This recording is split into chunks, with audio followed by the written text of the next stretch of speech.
Pablo et les lapins de Pâques. Il était une fois, dans un village, un petit garçon nommé Pablo.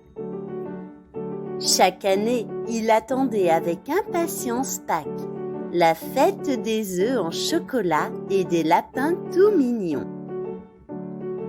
Un matin, alors qu'il se préparait pour l'école, Pablo se réveilla avec un grand sourire.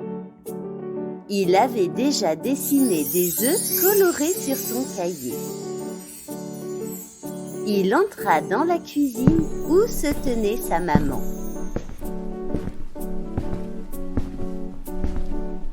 « Maman, est-ce que tu penses que le lapin de Pâques va venir dans notre jardin ?»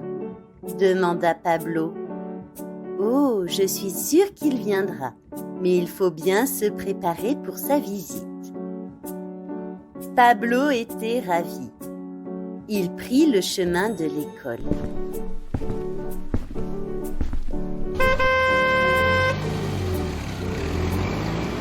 Tous les enfants étaient tout aussi excités. Et en arrivant en classe, un message était inscrit au tableau. Pour trouver les œufs, regarde là où le soleil se perche. « Qu'est-ce que ça veut dire ?» demanda Pablo à son ami Max. « Ça veut dire qu'il faut chercher sous les fleurs, » répondit Max. Pablo réfléchit un moment. « Dans le jardin des grands arbres, il y a plein de fleurs. Allons-y !»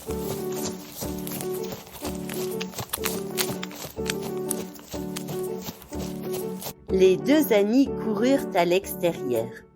Une fois là-bas, ils virent des tulipes rouges et des jonquilles qui dansaient sous le vent.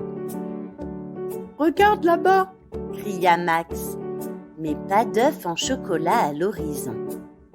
En revanche, derrière les buissons, ils découvrirent une porte secrète. Ils entrèrent.